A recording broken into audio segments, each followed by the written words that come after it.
Hey everybody, welcome back to WineupTV. Again, I'm still your host until that changes. Still here with the lovely Kristen.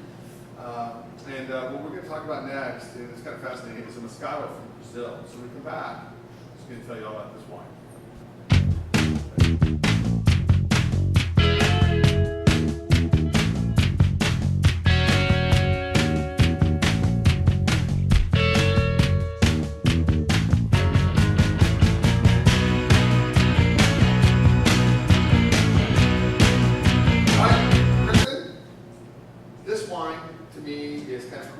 Because it has two harvests in one. Yes, absolutely. Talk about this wine. So this is from the Valley of San Francisco in Brazil. It is the closest vineyard in the world to the equator. It's about 600 miles from the equator. And with that, you do have to... Don't stop now. You have I do this all the time. 2 growing seasons, so 120 to 130 days. And then Wasn't that awesome? That was awesome. That was perfect. I took a perfect picture too. Yeah. And look at the bubbles. Fantastic. Can we get a straw? So, yeah. Makes the 80s look like they weren't even here. Right. Little bitty. So anyway, 2 growing seasons, 120 to 130 days. They force irrigation to make the vines go dormant for 30 to 60 days, and then again, start. That's amazing. Yes. All right, so you get 2 harvests in 1 year. As most people know, generally you only harvest once a year. And when they force the second harvest, they force them to go into dormancy. Mm-hmm.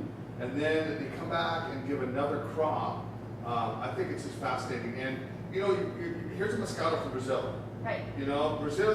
What do you think? The Amazon forest. Absolutely. But they do have the, what's that one dark beer from Brazil? It begins with an X. No, it's. I think you know what I'm talking about. Yeah. When I lived in LA, I used to go to this really cool Brazilian restaurant, and that's all I order. It's hard to find up here in Portland. But it's pretty easy to find in LA. Too much competition in this business. Yeah, right. I know. Well, you're carrying what? A Brazilian beer? Come on, blasphemy. So yeah, you think rainforest when you think Brazil. You do. And so what's interesting about it, they call it a semi-arid tropical rainforest, but it only gets about 20 inches of rain a year. And just to give you an idea, when you think of where a Cabernet Sauvignon, the biggest area in Chile is Maipo Valley, which is like the Napa Valley to Chile. They get 22 inches of rain a year, roughly speaking. So 20 inches of rain, it's always warm and dry. So the one key with the management of the vines is management, not just the vines themselves. Cool. All right, so let me see. Gorgeous. It's a typical Moscato. It's got nice sweetness on the nose. It's got some orange, some pineapple. It looks like honeysuckle to me. This is a get naked, get crazy kind of wine. Yeah. It is. It's a navel. Get the ladies in trouble. Yeah, right? Absolutely, Yeah. yep. It's a candy popper, but you know. Yeah. This is like, the acidity is so great. It's almost like you don't realize it. It's got that nice sweetness, but the acidity just makes it just, your mouth kind of perk up a little bit. You can enjoy it, keep enjoying it. There's a certain segment of the market that would love this wine. Mm-hmm. It's not for everybody because it is a little sweet.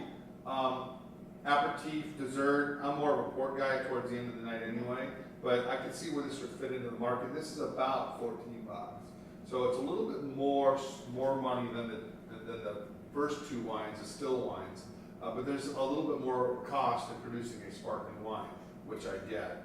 As well as they like to tax it a little more. I think it's the French issue. Yeah, exactly. That's right. I never thought about that. That's a good point. Right. It is taxed a little bit more, and So, wine, it's still wine.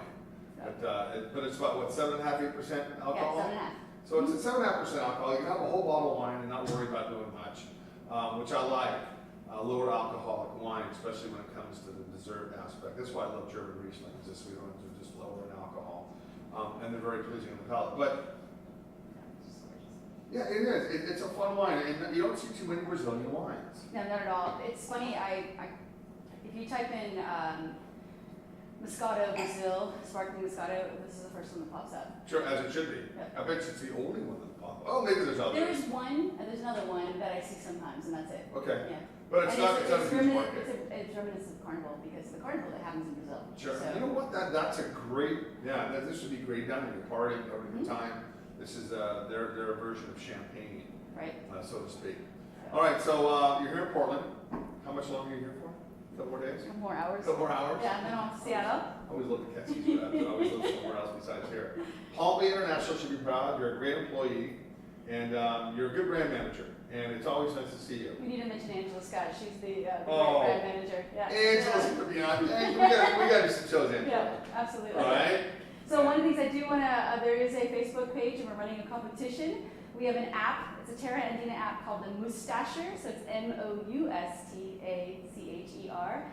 Take a picture of yourself, submit it to us, email it to us. Whoever has the best picture from the Moustacher app, we will send you awesome wine glasses with mustaches on them. That is A awesome. little fun little way, it's just the idea of this wine is not pretentious, it's a fun loving wine. Absolutely. So, All right. Well, there you have it.